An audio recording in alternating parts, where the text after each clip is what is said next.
അയ്യപ്പ സംഗമത്തിന്, ആഗോള അയ്യപ്പ സംഗമത്തിന് സർക്കാരിന് സ്റ്റേറ്റ് കാറിൽ, അത് കാറിൻ്റെ പ്രശ്നമൊന്നുമല്ല, സ്റ്റേറ്റ് കാറിൽ അതിഥിയായി കൊണ്ടുവരുമ്പോൾ കാണിക്കുന്നൊരു ബാന്ധവം, ഈ രണ്ടും വിമർശനത്തിന് വലിയ കാരണമായി. ഈ വിമർശനം കേരള സമൂഹം അംഗീകരിച്ചു എന്നുള്ളതുകൊണ്ടാണ് യു ഡി എഫിൻ്റെ വിജയത്തിന് നിദാനമായ ഒരു കാരണം. രണ്ട് കാര്യങ്ങളുണ്ട്. ഒന്ന്, വി ഡി സതീശൻ മുഖ്യമന്ത്രി ആകരുത് എന്ന് അവസാനം വരെ പറഞ്ഞൊരാൾ വെള്ളാപ്പള്ളി നടേശനാണ്. കെ സി വേണുഗോപാലിനെ പിന്തുണച്ചിട്ടുണ്ട്, രമേശ് ചെന്നിത്തലയെ പിന്തുണച്ചിട്ടുണ്ട്. പക്ഷേ വി ഡി സതീശനെ വളരെ അപമാനിക്കുന്ന തരത്തിലാണ് അദ്ദേഹം പല സ്റ്റേറ്റ്മെൻറ്റുകളും നടത്തിയത്. സി പി എമ്മിൻ്റെ കേഡർമാരുടെ ഇടയിൽ അത് തിരിച്ചറിവുണ്ടായിട്ടുണ്ട്. പല സമ്മേളനങ്ങളിലും ഈ ചർച്ച ചെയ്യുന്ന സമയത്ത് ഈ വിഷയം ഉയർത്തിക്കൊണ്ടുവന്നിട്ടുണ്ട്. കാര്യം സി പി എമ്മിന് നിലപാടുണ്ടായിരുന്നു. ഇൻസൈറ്റിലേക്ക് സ്വാഗതം. വി ഡി സതീശൻ്റെ നേതൃത്വത്തിലുള്ള യു ഡി എഫ് മന്ത്രിസഭ അധികാരമേറ്റിട്ട് 2 ആഴ്ച തികയുകയാണ്. ഇതിനകം പലതരം വിവാദങ്ങളാണ് ഈ സർക്കാരിൻ്റെ മേൽ പിടികൂടിയിരിക്കുന്നത്. അതിലൊന്ന് ചില സന്ദർശനങ്ങളുമായി ബന്ധപ്പെട്ട വിവാദങ്ങളാണ്.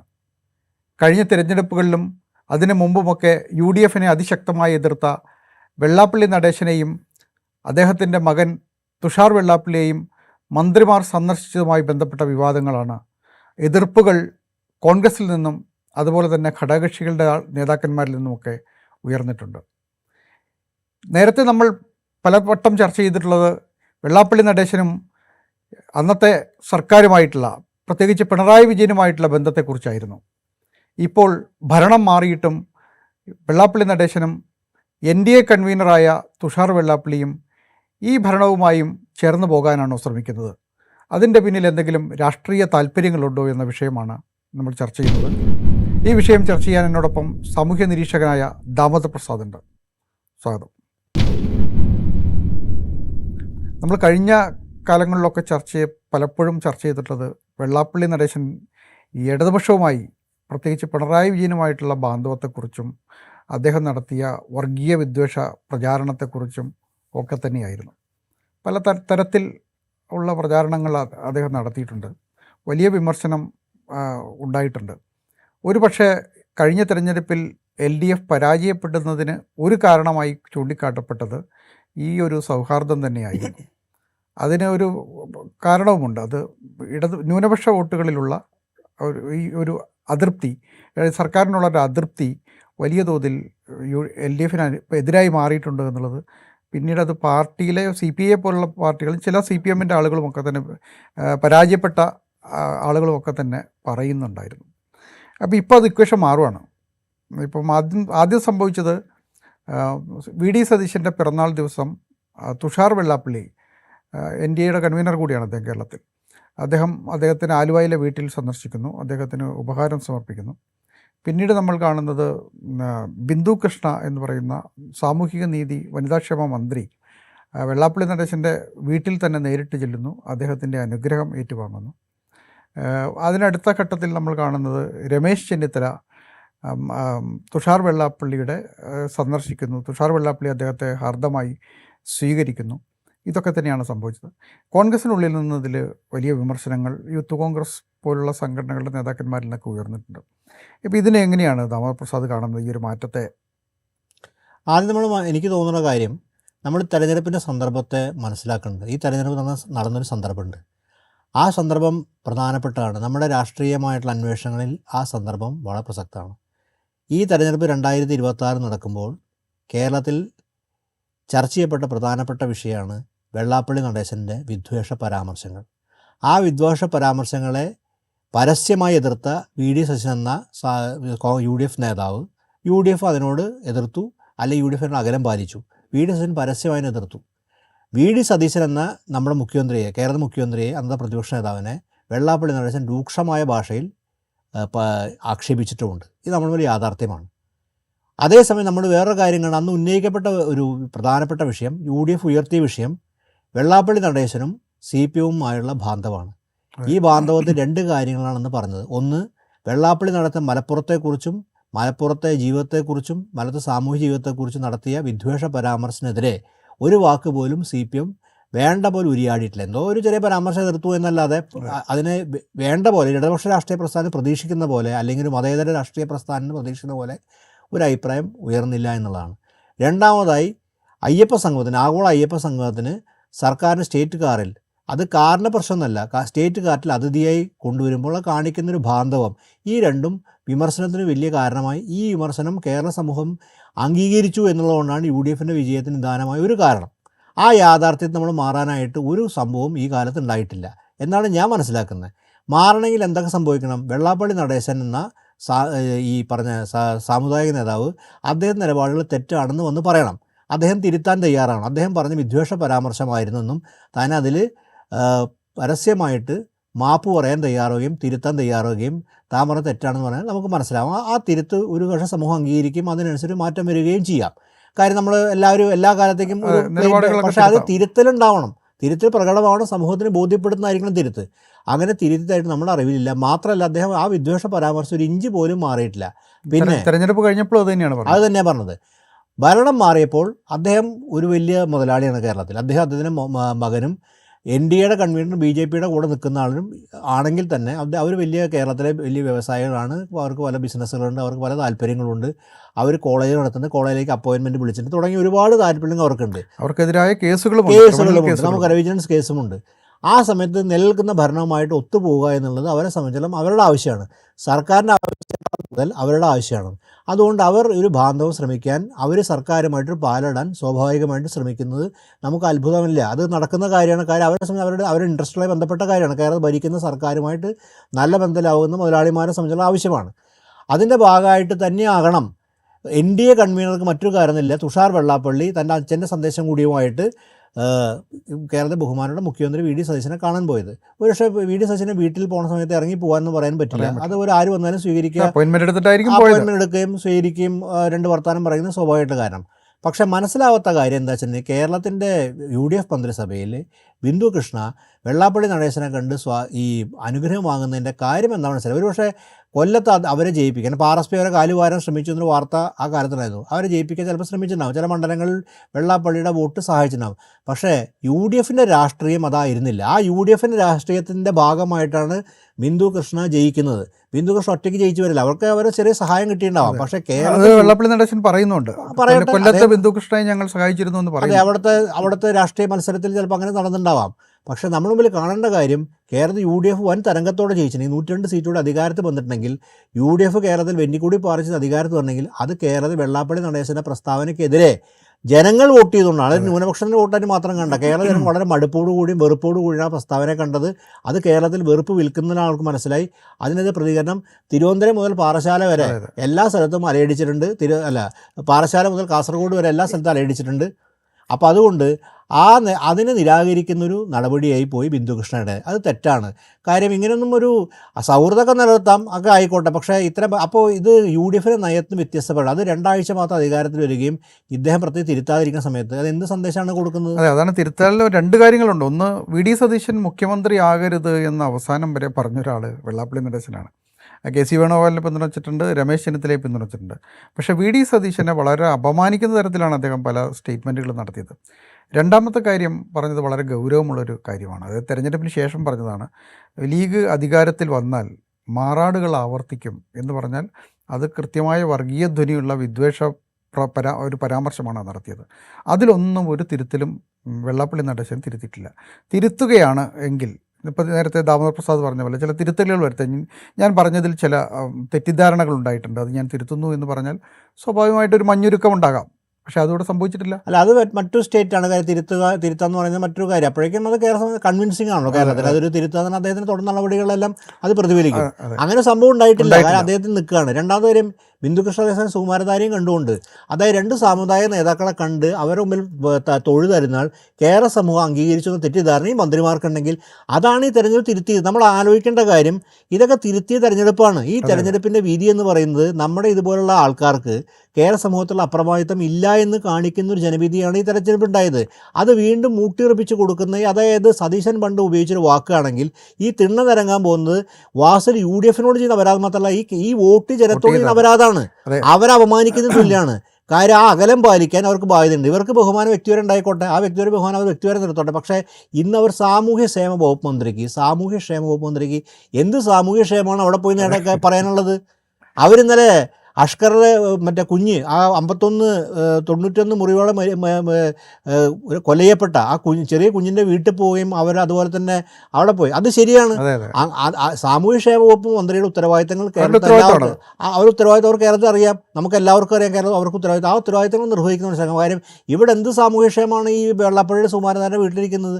അതുകൊണ്ട് ഇത്തരം കാര്യങ്ങളൊക്കെ തന്നെ ഒരു വളരെ ഒരു അന്തസ്സിന് ചേർന്നല്ല എന്നുള്ളത് വളരെ വ്യക്തമാണ്. ഇവിടെ ഈ നമ്മുടെ വോട്ട് ബാങ്ക് എന്നുള്ളൊരു സംഗതിയുണ്ട് ഇവിടെ പൊളിറ്റിക്സിൽ.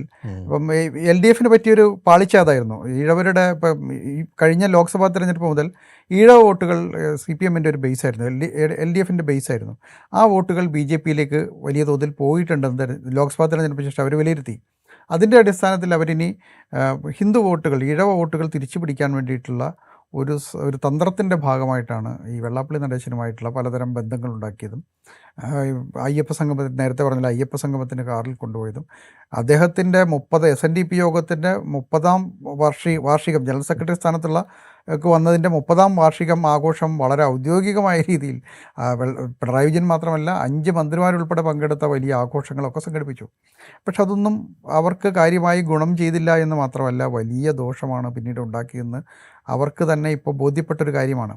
യഥാർത്ഥത്തിൽ ഈ UDFന് സംഭവിക്കാൻ പോകുന്നത്, കോൺഗ്രസ്സിന് സംഭവിക്കാൻ പോകുന്നത്, നേരത്തെ ഞാൻ ചൂണ്ടിക്കാട്ടി, ലീഗിനെതിരായിട്ടുള്ള, മുസ്ലിം ലീഗിനെതിരായിട്ടുള്ള രോഷം ഇപ്പോഴും വെള്ളാപ്പള്ളി നടേശൻ അവസാനിപ്പിച്ചിട്ടില്ല. മാത്രമല്ല NDAയും അവസാനിപ്പിച്ചിട്ടില്ല. തുഷാർ വെള്ളാപ്പള്ളി കൺവീനറായി NDAയും അവസാനിപ്പിച്ചിട്ടില്ല. നിയമസഭയിലും പുറത്തുമൊക്കെ ഉൾപ്പെടെ ആ ലീഗിൻ്റെ സാന്നിധ്യം ചൂണ്ടിക്കാണിച്ചുകൊണ്ട് തന്നെയാണ് അവരുടെ പ്രധാനമായ വിമർശനം ഈ സർക്കാരിനെതിരെ വരുന്നത്. അപ്പോൾ ഇതൊക്കെ ഒരു തിരുത്തൽ വരുത്തുന്നതിന് മുമ്പ് എന്തുകൊണ്ടാണ് ഇവരിതിന് പോകുന്നത്? ഈ LDF നേരിട്ട് അതേ പ്രതിസന്ധിയിലേക്കല്ലേ ഇവർ പോകാൻ പോകുന്നത്? അല്ല, പ്രതിസന്ധിയിലേക്ക് അവർ കടക്കും. പക്ഷേ അവിടെ പ്രധാനപ്പെട്ട കാര്യം പ്രതിസന്ധിയുടെ ആഴം, പ്രതിസന്ധിയുടെ സ്വഭാവത്തെ LDF ഗണിച്ചതിലും UDF മനസ്സിലാക്കുന്നതും വലിയ തെറ്റിദ്ധാരണയുണ്ട്. ഉദാഹരണം ഞാൻ പറയാം.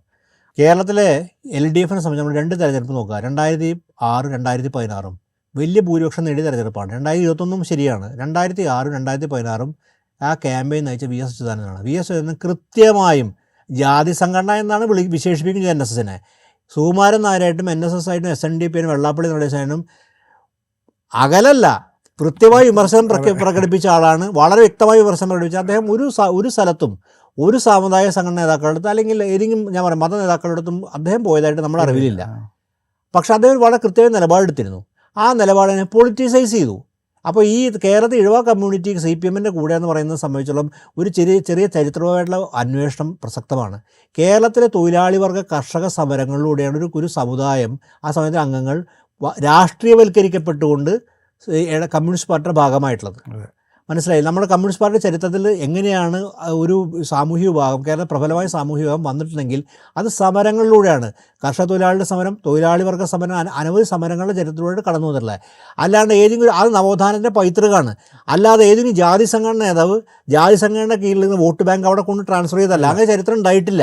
2016 പ്രത്യേകതയും കൂടി. 2016 പ്രത്യേകത എന്ന് പറയുന്നത് അന്നാണ് വെള്ളാപ്പള്ളി നടേശൻ BJD രൂപീകരിച്ചിട്ട് നൗഷാദ് എന്നൊരു വളരെ ഒരു മനുഷ്യൻ, നമ്മളെല്ലാം ആദരവോട് കാണുന്ന മനുഷ്യൻ നടത്തിയ വലിയ പ്രവർത്തനം അപമാനിച്ചുകൊണ്ട്, കേരളത്തെ അപമാനിച്ചുകൊണ്ട് അദ്ദേഹം പ്രസ്ഥാനം നടത്തി. അന്ന് ചെന്നിത്തല നിലപാടെടുത്തു, ശരി തന്നെയാണ്, കേസെടുത്തു. അന്ന് അതിനെതിരെ ശക്തമായി നിലകൊണ്ടതാണ് കേരളത്തിലെ CPM. വളരെ വ്യക്തമായിട്ട് അന്ന് VS അച്യുതാനന്ദനും പിണറായി വിജയനും ഒരേപോലെ നിലപാടെടുത്തു. മാത്രമല്ല ഞാൻ ഓർക്കുന്ന കാര്യം, ആ കാലത്ത് DYFIയുടെ പരിപാടികൾ നൗഷാദ് നഗർ എന്നാണ് അവരുടെ സമ്മേളനങ്ങൾ കൊടുത്ത പേര്, നൗഷാദ് നഗർ. നമ്മൾ ഓർക്കണം, നമ്മൾ ഓർക്കുന്ന കാര്യമാണ്. അതൊക്കെ DYFIക്കാർ മറന്നുപോയിട്ടുണ്ട്. ഇന്നത്തെ പുതിയ തലമുറ DYFIക്കാർ പലതും ഓർമ്മയില്ല. ഇപ്പോൾ സംഭവം 10 കൊല്ലം മുമ്പാണെങ്കിൽ പോലും പല ആൾക്കാർക്കും അവരുടെ ഈ ജീവിത വീക്ഷണം കൊണ്ട് ഓർമ്മകൾ കമ്മിയായി പോയതുണ്ട്. അന്ന് നൗഷാദ് നഗർ എന്നാണ് പേര് കൊടുത്തത്. അന്ന് ആ നിലപാടത്തിൻ്റെ ഭാഗമായിട്ട് എന്താ LDFന് ഉണ്ടായ നേട്ടം? എത്ര സീറ്റ്? 99 സീറ്റ് LDFന് കിട്ടിയത്. കേരളത്തിൽ LDF വൻ തിരിച്ചുവരെ നടത്തിയത്. അപ്പോൾ കേരള ജനത്തിൽ എവിടെ നിന്നു ഇതുള്ളത്? അപ്പോൾ വെള്ളാപ്പള്ളി നടേശനെ ജയിലിലടയ്ക്കുമെന്ന് പ്രസംഗിച്ചത്. അപ്പോൾ VS എന്നും കൺസിഡേർഡ് നിലപാടാണ്. ആ കൺസിഡർ നിലപാടിന് കേരളം ആദരിച്ചിട്ടുണ്ട്. ഒരു സുകുമാരനാരുടെ വീട്ടിലും പോയിട്ടില്ല, ഒരു വെള്ളാപ്പള്ളി നടേശനും വീട്ടിൽ അവർ പോയിട്ടില്ല എന്നല്ല, അവർ കൃത്യം വിമർശനം. അപ്പോൾ കേരളത്തിന് എവിടെയാണ് വോട്ട് ചെയ്യുന്നതും, ഏത് രാഷ്ട്രീയമാണ് മതനിരപേക്ഷമെന്നും ഏത് രാഷ്ട്രീയമാണ് കേരളത്തിന് ആവശ്യമെന്നും മനസ്സിലാക്കാനുള്ള നല്ല വിജ്ഞാനമുള്ള വോട്ടർമാർ കേരളത്തിലുണ്ട്. അതുകൊണ്ടാണ് കേരളം BJP അകലം പാലിക്കുന്നത്. BJPയുടെ അകലം പാലിക്കുന്ന BJP മാറ്റി നിർത്തുന്നതുകൊണ്ടാണ്. ഈ പ്രാവശ്യം എന്തുണ്ടായി? ഈ വെള്ളാപ്പള്ളി അമിതമായി പ്രീണിപ്പിച്ചതിൻ്റെ ഭാഗമാണ് ഒരു ഇഴവ സംഘടന വേറെ നടത്തുകയും ആ സംഘടനത്തിനൊരു മതസ്വഭാവം കൊടുക്കുകയും ആ മതസ്വഭാവം ചാത്തന്നൂരും കഴക്കൂട്ടത്തും നേമത്തും കണ്ടതുണ്ടാവുക. അവിടെ ബി ജെ പിക്കാർ ജയിക്കണമെന്നായിരുന്നു വെള്ളാപ്പള്ളി നടേശൻ പറഞ്ഞത്. ഈ പറഞ്ഞ സ്ഥലം വെള്ളാപ്പള്ളി നടേശൻ പറഞ്ഞത് അദ്ദേഹത്തിൻ്റെ ഭാര്യ ഈ പറഞ്ഞ എൻ ഡി എക്ക് വേണ്ടി വലിയ പ്രചാരണം നടത്തി. അവർ അധികാരത്തിൽ വരുമെന്നാണ് അവർ പറഞ്ഞത്. പ്രീതി നടേശൻ പറഞ്ഞത് ഇത്തവണ എൻ ഡി എ അധികാരത്തിൽ വരും, 70-ലധികം സീറ്റ് നേടി അധികാരത്തിൽ വരുമെന്നായിരുന്നു പറഞ്ഞത്. തുഷാർ വെള്ളാപ്പള്ളി അവരുടെ കൺവീനറായി കേരളം മുഴുവൻ നടന്ന് പ്രചാരണം നടത്തുകയായിരുന്നു. അപ്പോൾ ഇതിലൊന്നും ഒരു മാറ്റവും വന്നിട്ടില്ല. അപ്പോൾ അതുകൊണ്ടാണ് ഇപ്പോൾ റിജിൽ മാക്കുറ്റിയെ പോലുള്ളൊരു യൂത്ത് കോൺഗ്രസിൻ്റെ KPCC അംഗമാണ് അദ്ദേഹം പറയുന്നത് വെള്ളാപ്പള്ളി നടേശൻ പറഞ്ഞിട്ട് ഏതെങ്കിലും ഈഴവർ വോട്ട് ചെയ്തതായിട്ട് നമുക്കറിയില്ല. അപ്പോൾ അതുകൊണ്ട് നേതൃത്വം ഈ മന്ത്രിമാരായിട്ടുള്ള ആളുകൾ അല്പം കരുതലോടെ ഇടപെടണം. ജനവിധി അദ്ദേഹത്തിനെതിരാണ്, ജനവിധിയെ മാനിക്കണമെന്നുള്ള അഭിപ്രായമാണ് അദ്ദേഹം പറഞ്ഞു. റിജിൽ മാക്കുറ്റി പറഞ്ഞതും VR അനൂപ് പറഞ്ഞതും ദുൽഫിക്കർ എന്ന് പറയുന്ന യൂത്ത് കോൺഗ്രസ് നേതാവ് പറഞ്ഞതും യൂത്ത് ലീഗിൻ്റെ ചില ആളുകളും ഇതേ അഭിപ്രായങ്ങൾ തന്നെ പ്രകടിപ്പിക്കട്ടെ. അപ്പോൾ അതൊരു അതൃപ്തിയായി പാർട്ടിക്കുള്ളിലേക്ക് തന്നെ വരുന്നതാണ്. അപ്പോൾ CPM-നെ സംബന്ധിച്ച് അന്ന് അതൃപ്തി പ്രകടിപ്പിക്കാൻ കഴിയില്ലായിരുന്നു. അതങ്ങനെ ഡെമോക്രാറ്റിക്കായി തുറന്ന അഭിപ്രായം പ്രകടിപ്പിക്കാൻ പറ്റുന്നൊരു സ്ഥലമല്ല. പക്ഷേ കോൺഗ്രസ്സിന് വ്യത്യസ്തമാണ്. അതുകൊണ്ട് ഇവർ അഭിപ്രായ പ്രകടനം നടത്തിയാൽ ഇവർക്ക് അവിടെ തുടരാം. അപ്പോൾ ഈ അഭിപ്രായ പ്രകടനങ്ങളെ ഈ നേതൃത്വം മുഖവിലേക്ക് എടുക്കുമോ എന്നുള്ളതാണ് ഒരു പ്രശ്നം. അല്ല, ഇപ്പോൾ യൂത്ത് കോൺഗ്രസ് പ്രധാനപ്പെട്ട നേതാക്കൾ തന്നെയായിരിക്കും. ഇപ്പോൾ പക്ഷേ യൂത്ത് കോൺഗ്രസ് ഒന്നടങ്കം എന്നുള്ള അഭിപ്രായം പറഞ്ഞില്ല എന്ന് ഞാൻ ആലോചിക്കുകയാണ്. യൂത്ത് കോൺഗ്രസിൻ്റെ സമുന്നതരായ മറ്റു നേതാക്കളുണ്ടല്ലോ, അവർക്കെന്നുള്ള അഭിപ്രായം പറയാൻ പറ്റില്ല. കാര്യം ഇത് ജനീഷ് അഭിപ്രായം പറയേണ്ടതാണ്. മന്ത്രിമാരാണ്, അവരുടെ അപ്പോൾ അതുപോലെ പല നേതാക്കളും ഇതിൻ്റെ അകത്തുണ്ട്. അവർ അഭിപ്രായം പറയേണ്ടതാണ്. അവർ ശബ്ദം പാലിച്ചത് തെറ്റായിപ്പോയി ഇതിൻ്റെ അകത്ത്. കാരണം ഈ വോട്ട് വീണ്ടും UDF നമ്മൾ ഉറപ്പിക്കേണ്ട സ്ഥിതിയാണ്. ഈ വോട്ട് പ്രതിഫലിപ്പിക്കുന്നത് കേരള ജനകീയ വികാരം എന്ന് പറയുന്നത് ഇവിടെ ഈ മതസംഘടനകൾക്കും ജാതി സംഘടനകൾക്കും കീഴ്പ്പെടരുതെന്ന് തന്നെയാണ്. അതിനെതിരെയുള്ള വലിയ വികാരം കേരളത്തിനകത്തുണ്ട്. പ്രത്യേകിച്ച് നമ്മുടെ ഈ പോലുള്ള പ്രസ്താവനകൾ. ഞാൻ ഇത് പറയാം, സാമുദായിക സംഘടനകൾക്ക് കേരളത്തിൽ റോളില്ല എന്ന് ഞാൻ പറയാൻ പോകുന്നില്ല. കാരണം അത് പക്ഷേ അവരുടെ അവർ പ്രഷർ ഗ്രൂപ്പ് നിലയ്ക്ക് അവരുടെ ആവശ്യങ്ങൾ പറയും. അതായിട്ട് സർക്കാർ പൊരുത്തപ്പെടാം എന്നുള്ള കാര്യം അത് എല്ലാ കാലത്തും നിലനിൽക്കും. അത് നമ്മുടെ സാമൂഹ്യ അന്തരീക്ഷം മാറുന്നവരെ അത് മറ്റൊരു വിഷയമാണ്. പക്ഷേ ഇവിടെ സാമുദായികമായ രാഷ്ട്രീയമല്ല ഇവർ പറഞ്ഞത്. ഇവിടെ പറഞ്ഞ പച്ചയായ വർഗീയത, നമ്മൾ ഉത്തരേന്ത്യയിൽ കാണുന്ന വിധത്തിലുള്ള വർഗീയത, ഉത്തരേന്ത്യൻ രാഷ്ട്രീയ തെരഞ്ഞെടുപ്പിൽ കാണുന്ന വിദ്വേഷവും വെറുപ്പും കേരളത്തിനകത്ത് കൊണ്ടുവന്ന അതിനോട് ഏതൊക്കെയൊന്നിനും ബാന്ധവും വരുത്തി. ഇത് കേരളത്തിൽ തെരഞ്ഞെടുപ്പ് പ്രചരണമായിരുന്നു. സമുദായത്തിന് വേണ്ടിയിട്ടുള്ള ആവശ്യവുമല്ല. നേരത്തെ SNDP നേതാക്കന്മാർ ഞങ്ങളുടെ സമുദായത്തിൻ്റെ അവകാശങ്ങൾ നിഷേധിക്കുന്നതിനെതിരെ സമരം ചെയ്യുന്നു എന്നൊക്കെ പറയുമായിരുന്നു. പക്ഷേ ഇവിടെ സമുദായിക ആവശ്യമല്ല ഉന്നയിച്ചത്. സാമുദായികമായൊരു ആവശ്യം ഉന്നയിച്ചില്ല, സമരവുമായി ബന്ധപ്പെട്ടോ അല്ലെങ്കിൽ സാമുദായിക ഒട്ടൊരു ആവശ്യങ്ങളൊന്നുമല്ല. ഇവിടെ മലപ്പുറത്ത് ഇവിടെ വിദ്യാഭ്യാസ സ്ഥാപനം ആരംഭിക്കാൻ പറ്റാത്തതിന് കാരണമായി അദ്ദേഹം കണ്ടത് വർഗീയമായ കാരണം കണ്ടെത്തിയത്. എന്ന് വെച്ചാൽ അദ്ദേഹം വർഗീയത പറയാനും BJPയുടെ രാഷ്ട്രീയത്തിൽ പ്രോത്സാഹിപ്പിക്കാനും BJP കേരളത്തിൽ അന്തരീക്ഷം ഉണ്ടാക്കി കൊടുക്കാനും ആ റിസൾട്ടാണ് ഒരു പക്ഷേ ഈ നമ്മൾ ചാത്തന്നൂരെ കാണുന്നത്. അദ്ദേഹം ചാത്തന്നൂരെ കാൻഡിഡേറ്റ് ആണെങ്കിൽ SNDP നേതാവായിരുന്നു. അപ്പോൾ അകമഴിഞ്ഞ പിന്തുണ കൊടുത്തിട്ടുണ്ട്. ആ അകമഴിഞ്ഞ പിന്തുണ കൊടുത്ത ആൾക്കാരെ പോയി കാണുകയും അവരെ വന്ദിക്കുകയും അവർ തിരുത്താനുള്ള കാര്യം അതൊക്കെ കേരളത്തെ സമൂഹത്തോട് ചെയ്യുന്നത്. ഇതിൻ്റെ പ്രത്യേകത ഉണ്ടാവും. തീർച്ചയായിട്ടും കേരള ജനങ്ങളെന്ന് പറഞ്ഞാൽ വിഡ്ഢികളൊന്നുമല്ല. അവർ മതത്തിനും ജാതിക്ക് അതീതമായിട്ട് രാഷ്ട്രീയമായി ബോധത്തോടെ വോട്ട് ചെയ്യാൻ കഴിവുള്ളവരാ. അവർ പ്രതികരിക്കേണ്ട സമയത്ത് മുമ്പും എത്രയോ തവണ പ്രതികരിച്ചിട്ടുണ്ട്. ഈ പ്രാവശ്യം പ്രതികരിച്ചിട്ട് ഇനിയും പ്രതികരിക്കും. ഇത് മനസ്സിലാക്കാനും തിരുത്താനും പറ്റിയില്ലെങ്കിൽ ഇവർക്ക് ഇനി കിട്ടാൻ പോകുന്ന അടി അങ്ങനത്തെ അടിയായിരിക്കും. അതുപോലെ തന്നെ ഇത് CPM-നും പാടാണ്. CPM-ന് തിരിച്ചറിവിൻ്റെ ഘട്ടം ഉണ്ടാവും എന്ന് വിചാരിക്കുന്നു. CPM എപ്പോഴും തിരുത്തിയോ എനിക്കറിയില്ല. തിരുത്താനുള്ള പ്രതികരിച്ചിരുന്നില്ല. കാര്യം അവർക്ക് ഇപ്പോഴും വെള്ളാപ്പള്ളി നടേശനെ കുറിച്ചുള്ള അതെനിക്കൊണ്ട് പിണറായി വിജയനെ തിരുത്താനുള്ള അദ്ദേഹം പൊതുവെ തിരുത്താൻ മടിക്കുന്ന ഒരാളായതുകൊണ്ട് അദ്ദേഹത്തിന് ഇപ്പോഴും താൻ ചെയ്തൊക്കെ ശരിയാണെന്ന് വിശ്വസിക്കുന്നതുകൊണ്ടായിരിക്കാം തിരുത്താം. പക്ഷേ CPM-ന്റെ കേഡർമാരുടെ ഇടയിൽ അത് തിരിച്ചറിവുണ്ടായിട്ടുണ്ട്. പല സമ്മേളനങ്ങളിലും ഈ ചർച്ച ചെയ്യുന്ന സമയത്ത് ഈ വിഷയം ഉയർത്തിക്കൊണ്ടുവന്നുണ്ട്. കാര്യം CPM-ന് നിലപാടുണ്ടായിരുന്നു. M. ആരിഫിനെ പോലെ മത്സരിച്ച ആളുകൾ തന്നെ പറഞ്ഞു തിരുത്താൻ കഴിഞ്ഞില്ല. CPI-യുടെ ചില ആളുകൾ പറഞ്ഞിട്ടുണ്ട്. അപ്പോൾ അത് സംഭവിച്ചിട്ടുണ്ട്. അത് സുനിൽകുമാറിൻ്റെ വെച്ചിട്ടുണ്ടെങ്കിൽ UDF-നേക്കാൾ കൂടുതൽ ഈ നിലപാട് സ്വീകരിക്കാൻ പറ്റുന്നത് CPM-നും CPI-ക്കാണ്.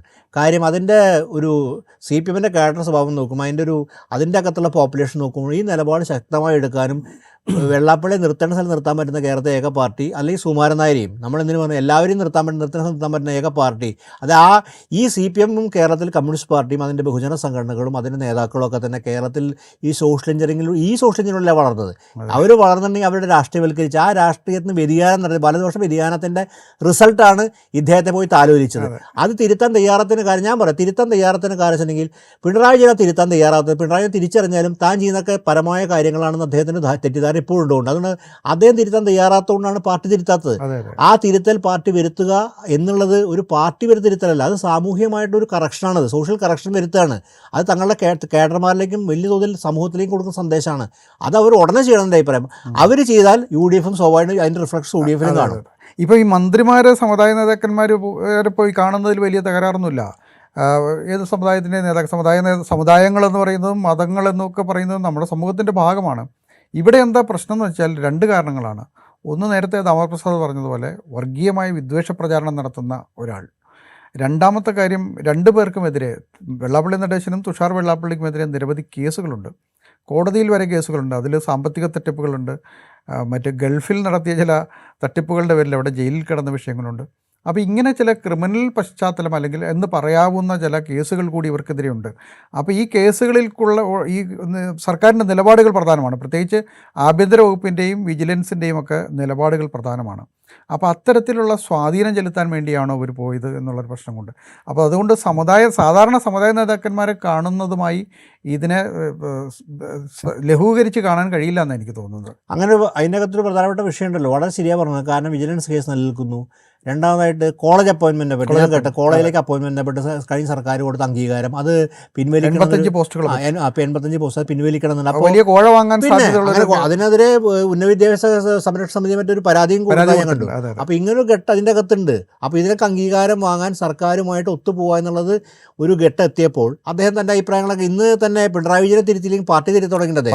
അങ്ങനെ സത്യം പറഞ്ഞാൽ CPM തന്നെ ഒരു അവമാനം നേരിടുന്നുണ്ട് കേരളത്തിൽ. CPM എന്നൊരു പാർട്ടി, ഇത്രയും ബഹുജനങ്ങളുടെ പാർട്ടിയെ ഒരു സാമൂഹിക നേതാവ് തിരുത്തുകയാണ്, അദ്ദേഹം തിരുത്താണ്. അതുപോലും കേട്ട് അനുസരിക്കാൻ ഗതികെട്ട CPM നേതൃത്വത്തെക്കുറിച്ച് അല്ലെങ്കിൽ പിണറായി വിജയനെ ബഹുമാനിക്കുന്നതുകൊണ്ട് മാത്രം അദ്ദേഹം പിണറായിനെ മാത്രം തെറ്റല്ല എന്നൊക്കെ പറയുമ്പോൾ അദ്ദേഹം CPMനെ തിരുത്തുന്നത്. CPMനെ കുറിച്ച് എന്തൊക്കെയാണ് അവലാദികൾ ഉന്നയിക്കുന്ന ആലോചിക്കണം. ആ ഉന്നയിക്കുന്ന സമയത്ത് അതിനെപ്പോലും മറുപടി പറയാൻ പറ്റാത്തതിൽ അത് ശോഷിച്ചു പോയി എന്നുള്ളതാണ്. പാർട്ടിയുടെ കാര്യം പാർട്ടി തീരുമാനിച്ചോളാന്ന് പറയാൻ ഒരു സെക്രട്ടറിക്ക് കഴിയുന്നില്ല. കഴിയാത്തതിന് ഇത്രയും കാലം നടത്തിയ ബാന്ധവമാണ്, ആൾക്കാർ ചോദിക്കില്ല. അപ്പോൾ ആ നിലയിൽ ഒരു ശോഷിച്ചു പോയ എന്തിന് അഖിലേന്ത്യാ സെക്രട്ടറിക്ക് കഴിയുന്നുണ്ടോ? അഖിലേന്ത്യാ സെക്രട്ടറിക്ക് ബാധ്യതയില്ല, അദ്ദേഹത്തിന് പോലും കഴിയാൻ സ്ഥിതിയുണ്ട്. ഒരു കാര്യം ഞാൻ സുനിൽകുമാർ ഒരു കൂട്ടത്തിൽ പറയും, ഈ കൂട്ടത്തിൽ പറയാതിരിക്കുന്ന കാര്യം, ഒരു നെഹ്റുവിൻ നിലപാടാണ് സതീശൻ പിന്തുടരുന്നുണ്ടെങ്കിൽ ആ നിലപാടിൽ ഒരു പ്രസക്തി ഞാനുണ്ടെന്ന് വിശ്വസിക്കുന്നു. കാര്യം ഇന്ത്യ പോലെ സ്ഥലത്ത്, കേരളത്തിലാണ് ഇന്ത്യയിലാണെങ്കിലും മതസംഘടനകൾക്കും ഇതുപോലെ സാമുദായിക സംഘടനകൾക്കും അതിൻ്റേതായ പ്രാധാന്യങ്ങളുണ്ട്. അവർക്ക് ചില കാര്യങ്ങൾ പറയാനുണ്ടാകും, അത് കേൾക്കപ്പെടേണ്ടി വേണം, അതൊരു സംശയമില്ല. പക്ഷേ നെഹ്റു എടുത്ത നിലപാടുണ്ട്, അത് വളരെ കൃത്യമാണ്. അവർക്ക് എന്നെ വന്ന് കാണാം, അവരുടെ അഭിപ്രായം ഞങ്ങൾ കേൾക്കും, അവരുടെ ആവശ്യങ്ങൾ ഞാൻ പറഞ്ഞിട്ട് നെഹ്റു പറഞ്ഞ അത് പറഞ്ഞിട്ട് മുഖ്യമന്ത്രിമാർക്കുള്ള എഴുത്തുകളിൽ കത്തിൽ പറഞ്ഞിട്ടാണ്. അവർക്ക് എന്നെ വന്ന് കാണാം, അവരുടെ അഭിപ്രായങ്ങൾ പറയാം, അവരുടെ ആവലാതികളും പ്രശ്നങ്ങളും കേൾക്കും, അതിന് പരിഹാരം കണ്ടെത്തും എന്ന് വളരെ കൃത്യമായിട്ട് പറഞ്ഞിട്ടുണ്ട്. എന്നതിനർത്ഥം വളരെ കൃത്യം, നെഹ്റു എന്ന് പറയുന്ന ഒരു നമ്മളെല്ലാം ലോകം ആദരിക്കുന്ന സ്റ്റേറ്റ്സ്മാൻ രാവിലെ എണീച്ചാൽ ഇവരുടെ എല്ലാ വീടുകളിൽ പോയി അവരെ പോയി കണ്ട് അവരുടെ കാര്യം നേടുന്നല്ല എന്ന് പറഞ്ഞർത്ഥം. അത് നമ്മുടെ പുതിയ നേതാക്കൾക്കും ബാധകമാണ്. കാര്യം അത് സമൂഹ റെസ്പെക്റ്റ് ചെയ്യും. മാത്രമല്ല നമ്മുടെ സാമുദായിക നേതാക്കളും സമുദായ അംഗങ്ങളും അതിന് റെസ്പെക്ട് ചെയ്യും. കാര്യം ഒരു സ്ഥലത്ത് പോകുമ്പോഴുള്ള പ്രശ്നമാണുള്ളത്, അപ്പോൾ അവർ റെസ്പെക്ട് ചെയ്യും അതിൻ്റെ അകത്ത്. കാര്യം വളരെ ഉദാത്തമായ നിലപാടാണ് ഇതിൻ്റെ അകത്ത് കാണിക്കുന്നത്. കാര്യം അവിടെ പ്രധാനപ്പെട്ട കാര്യം നമ്മുടെ സമുദായ അംഗങ്ങളുടെയും സമുദായത്തിൻ്റെയും നേതൃത്വത്തിൻ്റെയും പ്രശ്നങ്ങളും അവലാദികളും അവരുടെ പ്രശ്നങ്ങൾ കേൾക്കാൻ ബാധ്യതയുണ്ട്. കാര്യം ജനാധിപത്യ സമൂഹത്തിൽ ജനാധിപത്യ കാര്യം അടിച്ചേൽപ്പിക്കുക ഒരിക്കലും പറ്റില്ല. ഓരോ പ്രശ്നം കേൾക്കപ്പെടേണ്ടതാണ്, അത് തിരുത്തപ്പെടണം, അവർക്ക് ചെയ്യേണ്ട സഹായം ചെയ്യേണ്ടതാണ്. അത് യാതൊരു സംശയം ജനാധിപത്യ സമൂഹത്തിലില്ല. പക്ഷേ അതിൻ്റെ അർത്ഥം ഈ രഹസ്യമായിട്ടും പരസ്യമായിട്ട് അവിടെ പോയി ഇങ്ങനെ അതെന്തൊരു അവമാനകരമായ അത്രയും വിധേയത്വം ഭരണഘടനാപരമായ പദവി വഹിക്കുന്ന മന്ത്രിമാരും ഒക്കെ പ്രകടിപ്പിക്കണമെന്നുള്ളതാണ് ഒരു പ്രശ്നം. ഒരിക്കലും ആവശ്യമില്ല അങ്ങനെ വിധേയത്വം. മാത്രമല്ല എനിക്ക് തോന്നുന്നു നമ്മൾ ഒരു കാലഘട്ടം നോക്കുകയാണെങ്കിൽ നമ്മുടെ ഈ ഉയർന്ന നേതാക്കളുടെ സമയത്ത് അവർ പലപ്പോഴും കാണിച്ച, പക്ഷേ രാഷ്ട്രീയ നേതാക്കൾ വെച്ച് പറഞ്ഞത് മതസമുദായ നേതാക്കൾ ആ വിധേയത്വം പ്രതീക്ഷിച്ചില്ല. അവരവരുടെ സ്ഥലത്ത് നിൽക്കും, അതിനൊരു ഉയർച്ച ഉണ്ടായിരുന്നു. പക്ഷെ ആ ഉയർച്ചയെ പോലും എന്താ പറയുക കീഴ്പ്പെടുത്തി കൊടുത്ത ഈ രാഷ്ട്രീയ നേതാക്കളാണ്. അല്ല, അവരുടെ ആവശ്യങ്ങൾ നിവേദനങ്ങളിലൂടെയും ചർച്ചകളിലൂടെയൊക്കെയാണല്ലോ പരിഹരിക്കപ്പെടേണ്ടത്. ഓരോ സമുദായത്തിനും പ്രശ്നങ്ങളുണ്ടാവും, തീർച്ചയായിട്ടും. ആ സമുദായത്തിൻ്റെ അംഗങ്ങളുടെ പ്രശ്നങ്ങൾ എന്ന് പറഞ്ഞാൽ സമൂഹത്തിൻ്റെ പ്രശ്നം തന്നെയാണ്. അപ്പോൾ അത് ഗവൺമെൻറ്റിന് റെപ്രസെൻറ്റേഷൻ കൊടുക്കുക, ഗവൺമെൻറ് അവരുമായി ചർച്ച നടത്തുക, അങ്ങനെയല്ലേ ഒരു വിഷയം ഗവൺമെൻറ് കേൾക്കണം. ഒരു സംശയമില്ലാത്ത കാര്യമാണ്, ഗവൺമെൻറ് കേൾക്കാൻ ബാധ്യതയുണ്ട്. ഗവൺമെൻറ് കേൾക്കുകയും വേണം. കാരണം ഗൗരവമായ പ്രശ്നങ്ങളാണ് ഒരു സമൂഹത്തിൻ്റെ പ്രശ്നങ്ങൾ അവതരിപ്പിക്കുന്നത്. അത് കേൾക്കപ്പെടേണ്ടതാണ്. കേൾക്കുകയും അതിൽ നിലപാടെടുക്കുകയും പരിഹരിക്കപ്പെട്ട പ്രശ്നം പരിഹരിക്കപ്പെടുകയും വേണം. അത് സംശയമില്ലാത്ത കാര്യം. അതിനോടൊരു നിഷേധാത്മക സമീപനം പാടില്ല. കാര്യം ജനാധിപത്യ സമൂഹത്തിൽ അതാണ്. പക്ഷേ അവിടെ നമ്മൾ പുലർത്തേണ്ട പരസ്പരാദരവുണ്ടല്ലോ. പരസ്പരാദരവ് ഇത് പണ്ട് വൈസ് ചാൻസലർമാരെ കുറിച്ച് പറഞ്ഞ പോലെ കാര്യമാണ്. കാര്യം EMSനെ പണ്ട് വൈസ് ചാൻസലർ ജോൺ മത്തായി കാണാൻ പറഞ്ഞ പോലെ പറഞ്ഞാണ്. ആദ്യം അങ്ങോട്ട് കാണാൻ വരുന്ന സമയത്ത് EMS പറഞ്ഞു ഞാൻ അങ്ങോട്ട് വരാം എന്ന് പറഞ്ഞ പോലെ ഒരു ആ പരസ്പരാദരവുണ്ട്. ഇവിടെ പരസ്പരാദരവില്ലാതെ വിധേയപ്പെടേണ്ടതിൻ്റെ ആവശ്യം. രണ്ടുപേരും പരസ്പരം ആദരിച്ചാൽ പോരെ. ആ ആദരവിലാണ് നമ്മൾ കേരള സമൂഹം പ്രതീക്ഷിക്കുന്ന ആദരവാണ്. ആരെ അവമാനിക്കരുത്. ഒരാൾ അവമാനത്തിന് വിധേയരാവേണ്ട ആവശ്യമില്ല. ആ ബഹുമാനം കൊടുക്കുമ്പോഴും പരസ്പര ബഹുമാനമുണ്ട്. ആ പരസ്പര ബഹുമാനം എന്ന് പറഞ്ഞാൽ അവർ കാണുന്ന സ്ഥലത്ത് കാണുക എന്നുള്ളത് തന്നെയാണ്. അത് പരസ്യമായിരിക്കും. എന്താണ് നമ്മൾ ജനങ്ങൾ അറിയാനും ബാധ്യതയുണ്ട് അതിൻ്റെ അകത്ത്. അല്ല, ഇതിൽ വേറൊരു വെർഷൻ കൂടെ ഉണ്ട്. ഈ കാഴ്ചകളിൽ മറ്റൊരു രാഷ്ട്രീയ താല്പര്യമുണ്ട് എന്നുള്ളൊരു വെർഷൻ കൂടി ഉണ്ട്. അതായത് ഇന്ന് BJPയുമായി ചേർന്ന് നിൽക്കുന്ന NDAയിൽ നിൽക്കുന്ന BDJSനെ ഈഴവ സമുദായമാണ് അതിൻ്റെ ബേസിക് അടിത്തറ. അതിൻ്റെ വോട്ട് ബേസൊക്കെ വളരെ വലിയ തോതിൽ കുറഞ്ഞു. 2016 വോട്ട് ബേസ് ഒന്നും ഇന്ന് BDJSനില്ല. ഈഴവ സമുദായത്തിലും സ്വാധീനമില്ല എന്ന് കഴിഞ്ഞ തെരഞ്ഞെടുപ്പുകളിലൊക്കെ തന്നെ വ്യക്തമായ കാര്യമാണ്. അപ്പോൾ ഇവരെ തിരിച്ച് UDFിലേക്ക് കൊണ്ടുവരുന്നത് വഴി ഈ ഈഴവ സമുദായത്തെ ഒരു ഇതാണ് കുറവ്. അവർക്കിടയിലാണ് UDFിൻ്റെ സ്വാധീനക്കുറവുള്ളത്, അല്ലെങ്കിൽ കോൺഗ്രസിന് സ്വാധീനക്കുറവുള്ളത്. അപ്പോൾ അത് പരിഹരിക്കാൻ ഇവരെ കൊണ്ടുവന്നാൽ അത് കഴിയും. ആ നിലയ്ക്കുള്ളൊരു ചർച്ചയാണ് നടക്കാൻ പോകുന്നത്. അപ്പോൾ അതുകൊണ്ട് വളരെ സ്വാഗതാർഹമായൊരു കാര്യമാണ് എന്നുള്ളൊരു വേർഷൻ കൂടെ അവിടെ അവതരിപ്പിക്കും. ആ വേർഷൻ്റെ ഒരു പ്രശ്നം എന്ന് വെച്ചിട്ടുണ്ടെങ്കിൽ നമ്മൾ വീണ്ടും ആ വേർഷൻ പറയുന്നവർ ഈ യാഥാർത്ഥ്യബോധം വളരെ കുറവാണെന്ന് എൻ്റെ അഭിപ്രായം. കാരണം ഞാൻ നേരെ സൂചിപ്പിച്ചത് LDF എപ്പോഴൊക്കെയാണ് കേരളത്തിൽ ഭൂരിപക്ഷം നേടി വൻ വിജയത്തെത്തിയത്? BJD സൈറ്റ് ഒരു അല്ലെങ്കിൽ നമ്മുടെ വെള്ളാപ്പള്ളി നടേശനോ SNDP ആയിട്ട് കോംപ്രമൈസ് സമയത്തല്ലല്ലോ. അല്ല, UDF ഇതവിടെ എങ്ങനെയാണ് സംഘടനകൾ എതിർത്ത് നിന്നപ്പോഴൊക്കെയാണ് അവർക്ക് UDFന് എങ്ങനെയാണ് 102 സീറ്റ് കിട്ടിയത്? നിങ്ങൾ UDFിൻ്റെ വോട്ട് ഷെയർ നോക്കൂ. ഇവിടെ CPIൻ്റെ വോട്ട് ഷെയർ 40-ലും താഴെ പോയി. ചരിത്രത്തിൽ ആദ്യമായിട്ട് 40-ലും താഴെ പോകുന്നത്. ആ വോട്ട് ഷെയർ കിട്ടുന്ന എന്ത് സോഷ്യൽ UDF നടത്തിയില്ല. അപ്പോൾ ആ UDFന് ആ സോഷ്യൽ പുറത്ത് ഒരു ബേസിൽ നിന്നല്ല ഇത് കാണിച്ചത്. അപ്പോൾ അതുകൊണ്ട് BJDSനെ കൊണ്ടുവന്ന് ഒന്നാമതിനും BJDS കേരളത്തിൻ്റെ BJPയുടെ ഒരു B ടീമായി രൂപപ്പെട്ട പാർട്ടിയാണ്. അതിൻ്റെ രാഷ്ട്രീയ രൂപപ്പെടുത്തി ആ പേര് പോലും രൂപപ്പെട്ടത് BJPയുടെ റിക്രൂട്ടിംഗ് ഈഴവ കമ്മ്യൂണിറ്റി BJPയിലേക്ക് കടത്തി കൊണ്ടുവരാൻ വേണ്ടി രൂപീകരിച്ചൊരു പാർട്ടിയാണ്. അതിന് രൂപീകരണം മൂലം തന്നെ BJPയുടെ ഭാഗമായിട്ട് രൂപീകരിച്ചതാണ്. ഓരോ പാർട്ടി ഒറിജിൻ എന്നുള്ള പ്രധാനപ്പെട്ട കാര്യമാണ്. അത് ഏത് ഘട്ടത്തിൽ ഉയർന്നു നമുക്ക് ആലോചിക്കണം. ആ ഒറിജിൻ ഒന്നാലും ആ നയിച്ച സമയത്താണ് നൗഷാദിനെ കുറിച്ച് കേരളത്തിൽ ഏറ്റവും ആലുവയിൽ വെച്ച് അദ്ദേഹം പറഞ്ഞതിൻ്റെ ഓർമ്മ. BJS രൂപീകരണ ഘട്ടത്തിലാണ് ഇത് പറഞ്ഞത്. ഇതൊന്നും ചരിത്രത്തിൽ വായിച്ചില്ല. അപ്പോൾ സോഷ്യൽ എഞ്ചിനീയറിംഗ് എന്നൊക്കെ പറയുന്ന ടാക്ടിക്സ് ഉപയോഗിക്കുമ്പോൾ അത് യാഥാർത്ഥ്യ ബോധമായിട്ടിരിക്കണം. ഇവിടെ ഈഴവ സമുദായത്തിൻ്റെ രാഷ്ട്രീയമാണെങ്കിൽ അവരുടെ ആവശ്യങ്ങളാണെങ്കിൽ അത് സോഷ്യൽ എഞ്ചിനീയറിംഗ്, അതിന് UDF മെക്കാനിസം വേറെയുണ്ട്. ആ സമുദായത്തെ ഉൾക്കൊള്ളുക, അതെ, ആ പ്രായത്യം കൊടുക്കുക, അവർ ഉൾക്കൊള്ളുക എന്നുള്ളതിന് മെക്കാനിസം ഉള്ളത് LDFനുണ്ട്, UDFനുണ്ടാവണം. അതിൻ്റെ പ്രശ്നങ്ങൾ, അതായത് ആ വളരെ കൃത്യമായി ആ പ്രാതിനിധ്യം എന്ന് പറഞ്ഞ പ്രധാനപ്പെട്ട കാര്യം. ആ പ്രാതിനിധ്യം ബന്ധപ്പെട്ട കാര്യങ്ങൾ ഏതൊക്കെ രീതിയിൽ, അത് പലതരത്തെ പ്രാതിനിധ്യങ്ങളുണ്ട്. അത് റെപ്രസെൻറ്റേഷൻ ഉണ്ട്, അവർക്ക് കൊടുക്കപ്പെടേണ്ട വിഭവങ്ങളുടെ ഇതുണ്ടായിരിക്കും, വിദ്യാഭ്യാസ സ്ഥാപനങ്ങളെ ബന്ധപ്പെട്ട് പല കാര്യങ്ങളാണ് ആ റെപ്രസെൻറ്റേഷൻ ന്യായയുക്തമായി ചെയ്യുക എന്നുള്ളത് BJDSനെ കൂട്ടുകൂടുക എന്നുള്ളതല്ല. എങ്ങനെയാണ് BJDSൻ്റെ അക്കൗണ്ടിലേക്ക് കയറുന്നത്? ഈ പറയുന്ന ആരെങ്കിലും ഇതിൻ്റെ സൈദ്ധാന്തികം വലിച്ചെനിക്ക് അറിയാത്ത എങ്ങനെയാണ് കേരളത്തിൽ ഈഴവ സമുദായം, രാഷ്ട്രീയവൽക്കരിക്കപ്പെട്ട സമുദായം, ആ സഹായത്തെ BJDSൻ്റെ അക്കൗണ്ടിൽ കൊണ്ടുവരുമ്പോൾ എടുത്തുന്നത്? അതെനിക്ക് മനസ്സിലാവുന്ന കാര്യം. പിന്നെ BJDS അതിൻ്റെ രാഷ്ട്രീയ പ്രോജക്റ്റ് ഒരു ശിവസേന പോലെ കേരളത്തിൽ രൂപപ്പെട്ട അതിൻ്റെ രാഷ്ട്രീയ പ്രോജക്റ്റും തിരുത്തിയിട്ടില്ലല്ലോ. അതിൻ്റെ മാനിഫെസ്റ്റോവും അതിൻ്റെ രീതിശാസ്ത്രമൊന്നും മാറ്റിയിട്ടില്ലോ. അങ്ങനെ മാറ്റട്ടെ, എന്നിട്ട് മതി. നിലപാടുകളും മാറ്റിയിട്ടില്ല. പിന്നെ സോഷ്യൽ എഞ്ചിനീയറിംഗിനെ കുറിച്ച് പറയുമ്പോൾ സോഷ്യൽ എഞ്ചിനീയറിംഗ് എന്ന് പറയുന്നത് പാർട്ടികളെ കൊണ്ടുവരല്ല, ആ സൊസൈറ്റിക്ക് അഡ്രസ്സ് ചെയ്യുക എന്നുള്ള സോഷ്യൽ എഞ്ചിനീയറിംഗ്. CPI നടത്തി വികലമായ സോഷ്യൽ എഞ്ചിനീയറിംഗ് വെച്ചുകൊണ്ട് UDF പോയി കഴിഞ്ഞാൽ മനസ്സിലാക്കാൻ പറ്റുന്ന കാരണം എങ്ങനെയാണോ UDF LDF തിരിച്ചടി നേരിടേണ്ടതെന്ന് അതേ തിരിച്ചടി ഇപ്പുറത്തും ഉണ്ടാവും. നമ്മൾ കേരള രാഷ്ട്രീയ ഭാഗത്തിലേക്ക് തന്നെ മനസ്സിലാക്കേണ്ടത് LDF അങ്ങനെ ഒരു സംവിധാനമായിരുന്നില്ല. ഞാൻ ഇത് വീണ്ടും ഉദാഹരിച്ച കാര്യം അതുകൊണ്ടാണ്. VS സുജാനൻ 2 തെരഞ്ഞെടുപ്പ് നയിച്ച സമയത്ത് ഇതല്ലായിരുന്നു കേരള യാഥാർത്ഥ്യം. കേരള യാഥാർത്ഥ്യം. സുകുമാരൻ നായർ വെള്ളാപ്പള്ളി നടേശനെ നിർത്തേണ്ട സ്ഥലത്ത് നിർത്തിയിട്ടാണ് കേരളത്തിൽ VS സുജാനൻ്റെ ക്യാമ്പയിൻ എല്ലാ കാലത്തും ഉണ്ടായിരുന്നത്. രാഷ്ട്രീയവൽക്കരിക്കപ്പെട്ട തെരഞ്ഞെടുപ്പിൽ വോട്ടുണ്ടായത്. ഈ തെരഞ്ഞെടുപ്പ് UDF രാഷ്ട്രീയവൽക്കരിക്കപ്പെട്ടതുകൊണ്ട് UDFന് അനുകൂലമായ ഘടകം ഉണ്ടായത്. ഈ UDFന് ഒരു കലഹമുണ്ടായ സന്ദർഭം കൂടെ ഓർമ്മയുണ്ടെന്ന് എനിക്ക് തോന്നുന്നു. സുകുമാരൻ നായർ രമേശ് ചെന്നിത്തലയെ താക്കോൽ സ്ഥാനത്തിലെത്തണമെന്ന് പറഞ്ഞു. അതുവരെ സ്മൂത്തായി പോയിരുന്ന ഒരു മന്ത്രിസഭയും സർക്കാരും അതിനകത്ത് ഒരു വലിയ കലഹമാണ് രൂപപ്പെടുന്നത്.